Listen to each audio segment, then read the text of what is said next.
Hello and welcome to Message to the Masses with Tesa. I'm your host and publishing consultant, Tesa Colvin, and we're here for the leaders, the speakers, the entrepreneurs who are using their books to start a movement. And we're not just here to talk about books, though. We dig into the heart of the why for sharing powerful messages, powerful stories, and getting those messages to the masses. And today we have none other than Tanya Burke, the political badass, is how she is known. And I'm so excited to have you here. Thank you so much for joining us. Well, thank you for having me. So let's get right into it, Tanya. Okay, here we go. Tell us all about you. Who is Tanya Burke? Well, I am the political badass because I'm a badass in politics. I have spent my life serving and advocating and fighting for others, and doing it unapologetically and doing it against all the rules. And so that's why I'm known as the political badass, because I don't have a political bone in my body that is not bad. So so that's why I am who I am, the political badass. I love that. So what I know about you is that you're an award-winning politician, yes, and a community leader. Like, award-winning, when we hear that, it's like that you're in here, you're doing this work, you're making things happen. Tell us a little bit about how you got into that. Does politics run in the family? How did you do this? How did you do this? Oh no. No. Politics definitely does not run in the family. Okay. I actually ended up in politics by not trying to be in politics. My family and I, my husband and my 3 children, we moved to a smaller town in Southern California called Paris, California. Okay. And within the span of 6 months of moving into our dream home, our dream community, we had our home broken into, we had our cars broken into and vandalized, and my oldest daughter, Brianna, she was attacked by about 10 young women on the way to school. And so it was at that point where my family said, you know what, we made a mistake. Let's put the house on the market and let's go back to where we came from. And it was something in my heart, in my soul, that said, there's something more to this. And so I started talking to people in the community and the neighbors, and they said, hey, you know, that's kind of the welcome to Paris package, you know. Wow. And so I said, wait a minute, usually when people move into town, they get bundt cakes and cookies, not broken windows and busted open doors. Right. And so I knew that there was something to this. And I knew that I needed to do something to change, to create a new normal for the city of Paris. So that's a great place to stop, because I want to go back to something. You said you moved into your dream home. When we think about dream situations, right? Like perfect house, perfect location, and everything after that was storybook. But that wasn't the case. No, not at all. What stood out to me is that you weren't willing to give up that potential for a dream place to live. Yes. And just try it again. Yes. Like, that takes some guts. Like, that takes some badass. It takes some badass, right? How did you have that conversation with your family? Like, no, we're gonna stay, and this is what's gonna happen. Like, did you immediately know I'm gonna get into politics, or what was the process? What did it look like? No, I didn't immediately think politics. I didn't make the connection. I just knew that there was some things that was wrong, and I knew that I needed to do something about it. My family, my husband and my children, when I said, hey, we got to figure this out, they weren't surprised, because they know Mama has always been one that has always, you know, did those type of things in the community. And so by me saying, no, let's stay here and see what we can do, they weren't surprised at all. And when I reached out to my parents and was complaining to them about, you know, the city and the community, they hung up on me. Wait a minute. You called your parents and you were like, this is happening in my community. And then what happened? They hung up on me. They straight hung up on me. They hung up on you. Yes. And not once, not twice, but 3 times. So it was 3 strikes and you're out. So your parents hung up on you. Yes. What did that mean? Because, you know, every parent has a language with their kids. Like, for me, I'm like, your parents hung up on you, but what did that mean? What were they saying to you? See, initially, I didn't know what they were saying. I just thought, okay, I did something wrong, and I got to figure out what I did wrong. So I didn't call back. I waited a week or so before I called them back, trying to figure out, did I do something wrong? But when I called them back, my mom said, you know, we have been hearing you complain for the last 6-7 months about your community, about where you live. What are you going to do about it? Wow. We're no longer willing to have the conversation with you about what's wrong with your city, but we're willing to have the conversation with you about what you can do differently to change your city. Wow. So wait, let me stop you right there, because I feel like there's some digging in that happened, and I got some questions for you around that. Okay. And we're going to dig into them right after we come back after this brief break.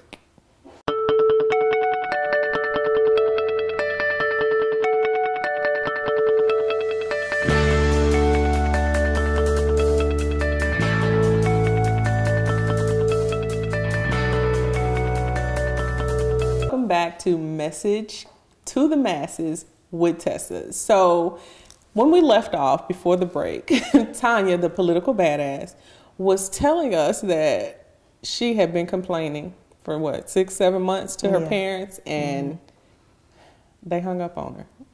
Right? So what did that mean for you? You knew your mother had already laid out the standard that, okay, so you've been complaining, what are you going to do about it? What did that spark in you? For me, it just hit close to home. You know, my parents always raised me to be the change that I wanted to see happen. And somewhere along the lines of, you know, moving into your dream home and having all these things happen to you and your family, I lost that. I forgot that. And coming from the background with my parents having marched, you know, with King and Selma as teenagers, I knew better. You knew better. And so I just had to snap back and get back to reality and say, okay, I want to make a change. I don't want to just be the complainer. I don't want to be the person that's going on the blogs on Facebook that's just saying, oh, this is bad, that's bad. I wanted to actually make change in my community. So you had to do what? So I started just grassroots, just going out there and talking to the people of the community, what it is that you want to see. Actually, I had the opportunity of working in the school systems in the city, so I got to see that side with our youth and the things that they needed as well. But I still hadn't made the political connection at that point. Got it. So what was it that was like, aha, this is what I should do? What was that moment? What did that look like? Well, it was a conversation actually with one of my girlfriends. And we had been talking about, you know, the different things that was going on in the city and how I wasn't pleased with it. And so she just one day said, you know, you should run for office. And I was like, come again? You mean me? Yeah. And I was like, not me. How long did it take you to say me? It took probably a year and a half. A year and a half? Yes. What did that look like? Was it a back and forth, or did it just keep coming up for you? You know, it just kept coming up. Like, it was like once she said you should run for office, it was like folks was reading my mind. Wow. Because all types of folks start coming up to me and saying, you know, you should run for office, you should run for office. So I started looking around and I thought it was a conspiracy going on. So I said, who's been talking about me? Because all these folks are coming up to me talking about run for office. And so she had initially tried to encourage me to apply for this political training program for women who are seeking office. It's called Emerge. And so she said it was the Harvard and Yale of political training. And so I was like, if it's the Harvard and Yale of political training, they ain't going to accept me. Okay. So the first year I didn't apply. Okay. So she came back the following year and asked me to to go and apply again. And then 3 other women came and said, hey, have you heard about this program called Emerge? So 4 people confirming. Yes. Okay. I was just keeping count. Go ahead. Yes. And so at that point, I said, okay, I'll apply. I know I'm not going to get in, but I'll apply. Mm-hmm. I applied, I got in, and the rest was history. Wow. So it was a challenge for you to accept that call, basically. Yes. What are some challenges that you faced through the process? Because I know it wasn't easy. Oh. You didn't say, today I'm going to run for office and tomorrow, boom, you're in there. No. I went through the program. It was a 10-month program. Okay. I had to fly up to Northern California once a month. Okay. And finish the program. The moment I finished the program, I was so fired up and ignited, I started my campaign. Okay. And I started officially out there running for public office for city council. Okay. But along the way, it was difficult because I had a lot of people tell me, no, not you. You're too. You're either too short, you're too tall, you're too big, you're too dark. Wow. I was definitely told often that you're too black. Wow. We don't need we want someone that's black, but not your kind of black. Wow. Yeah. And how do you deal with that? How did you, because that was a lesson, a hard lesson. Oh yes. But you're here today, so you did something that helped you to push through that. What was that something? It was that badass factor. Okay. Initially, I was hurt. My feelings was really hurt. Right. But then I remembered why I was doing what I was doing. The greater picture of why I wanted to serve in public office. Another family wouldn't move into their dream home and have to deal with the things that you and your family did. Yes. I love to kind of slow it down and just talk about that journey of you go through this thing, whatever it is, and you have these challenges, but not letting it just be your challenge, making sure that you become a champion in that challenge. And you've done that. Yes. It wasn't easy. No, it wasn't. Would you do it again? Yes. Yes. If I had the opportunity to do it again, the same way, I would do it. The same way. See, you threw the same way in there. Yes, Look. the same. I wouldn't even change. I wouldn't change the process. I wouldn't change the opposition. Wow. I wouldn't change any of that because I learned a lot from that. Wow. And I have also learned over the years in seeing that I wasn't the only woman that has dealt with that in politics. Well, the only black woman that has dealt with that in politics. So now, today, with hindsight being 20/20, as they say, what is one just concrete thing you have learned from that situation? What I have learned is you are who you say you are. Wow. And not what anyone else say who you are. And so if you say that you're a politician, if you say that you are that servant leader, then that's who you are, and no one can take that from you. Wow. You know what, that's major, because a lot of times when you're in the public eye, you feel the need to become who you think that they want you to be. Oh, yes. And it's very easy to do so. Yes, but in politics, you have people right in your face telling you who you should be and what you should do and things like that. So how does that not water down the power of the badassness? How does that not how do you not let it, what do you do? What's a mantra that you have, or what process do you have to make sure you're not filtering for someone else? Well, for myself, I always told myself that I would remain grounded in the role, because you can get into the political celebrity of the whole politics, because some of that exists. And like you said, just having everyone, pull you in different directions, telling you who you should be. But for myself, I had what I call my chin checking crew. Okay. And I had a fierce group of mainly women, mainly Black women, that mentored me and guided me and made sure that I stayed on track, made sure they were not any yes women. Right. They told me what I needed to know.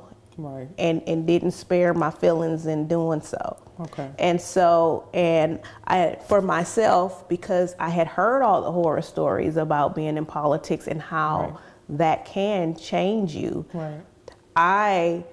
When I first started my campaign, I wrote on a piece of paper on why I was doing what I was doing. And I took that little piece of paper and I folded it up and I put it in my wallet. Wow. And I carried that in my wallet all the way until the last day that I served on council. Wow. To remind me if it ever got cloudy, and me remembering why I was there and why I was doing what I was doing. That's powerful. And what I know is that you are now consulting and you're helping women who are making that bold step. Yes. And so when we come back, we're going to talk about some tips you have for women who are considering, not even making that step yet, but considering running for office. And I know they're going to be badass. So you guys just stay tuned. We'll be right back after this quick break.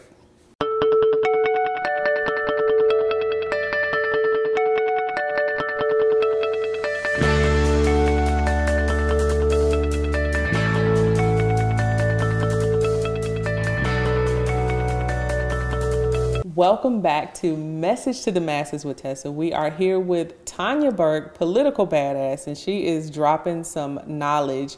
Right now, we're going to dive into, we've talked about your journey and how it wasn't easy. You know, I don't know, there's this, I think a collective thought that people decide they're going to run for office and then they just do it. They just go out there and, I don't know, get some posters and it's a thing. But you've told us, like, there was some work, there was some training that you went through. You had to get the right circle of advisors around you, your own personal board, if you will. If someone were, because you do consulting, you help people prepare, what's maybe one of the number one things you start out helping them to do? What's the top tip that you would have for anybody who decides, you know what, I'm going to do it. I'm going to stop talking about it. I'm going to do it. What's the tip? The number one tip I would give to any, especially woman, is you already have it in you. You have everything that you need in order for you to lead and do the job. Because you are the badass. You are it. And to own that. And once you do that, there's nothing that can stop you. Wow. There's no hurdles financially that can stop you. There aren't any hurdles with the opposition that can stop you, because once you have owned that position is yours, there's nothing that can stop you. Wow.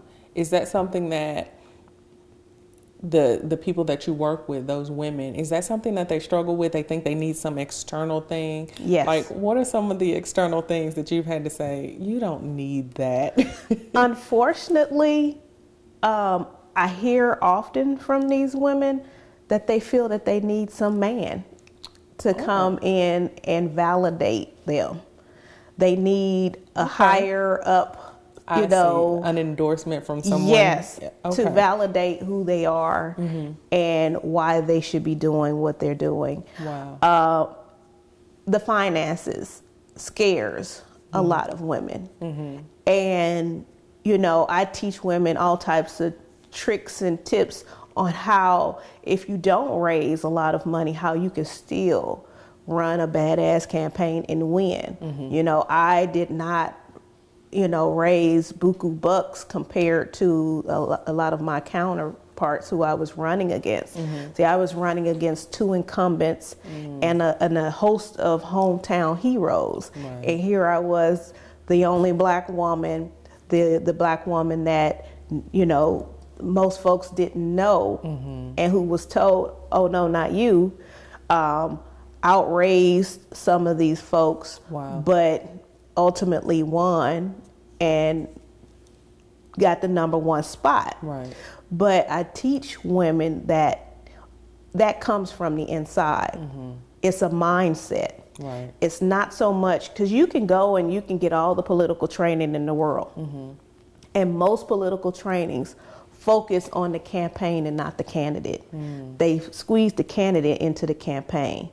But I take a different approach. Wow. I work with the candidate and helping them develop that mindset to know that position is mine. Because if they don't have that mindset, they won't win. Wow. You know what? I think that it's very important, the fact that, it's clear you've done some personal development, but you have that skin in the game, and now you can kind of marry those things together. Again, going back to every bit of your journey arms you to help and empower and teach someone. So like the people you're working with, they get to navigate that whole journey. Y'all can have that. They get to navigate that whole journey way more effortlessly than you did. Because you put in some effort, right? Yes. And so, but that's the goal. That is the goal. That was the goal. That's the goal. And now you're empowering women, you're teaching them, you're breaking it down, you're keeping it simple, sweetie. As far as how they can show up in their communities, and how amazing is that? Like, is that something that you saw? Did you see that at the beginning? Did you have any idea? No. If I would have to rewind back 6 years ago, I wouldn't be thinking that I would have been doing any of this. Wow. I knew I would always be serving, because I have always served my entire life. I've always been in a service position, but I never knew it would be to this magnitude. Got it. So for someone out there who's listening and watching, right, share with us, because I'm leaning in because I want to know. Okay. What's a quote or a scripture or a saying that you hold very dearly that helps you to kind of recenter and get back at it when you feel like, maybe the wind's been knocked out of you? What is that for you? For me, it has always been, because my parents have always said it, and I said it, be the change that you want to see happen. And for me, that rung true for me growing up, because I heard it throughout my life. And not only be the change, because if I'm going to be the change, then I knew that I had the power. Right. And so that's the one for me, because that was instilled in me. And what I love is that it's not that a fear of, I have this power, but if I show someone else, then they'll have more power. It's very selfless. Oh no, it's here for you to share. It is, mark my word, it's not just for you. One thing I cannot stand is a resource hogger. Don't be a resource. Don't be a resource hogger. And I say that to all the women that I work with, that what you're going to get, you need to spread the love, and as they say, pay it forward. Right. What I share with you, you take it, you use it, then you go and you share it with another woman, and she takes it and she uses it and she shares it with another woman. So it's always about legacies and legacies and legacies. Legacy driven. And I love that.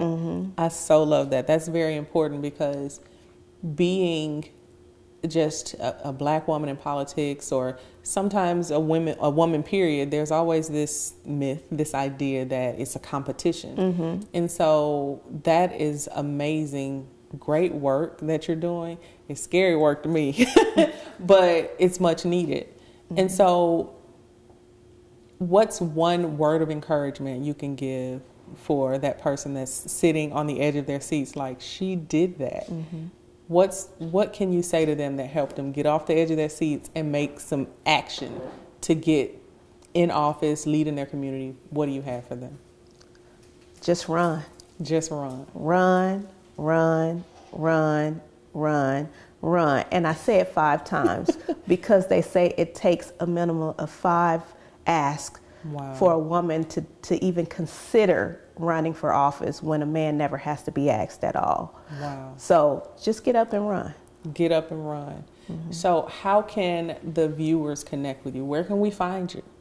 Well, you can find me at www.tonyaburke.org. And that's TonyaBurke.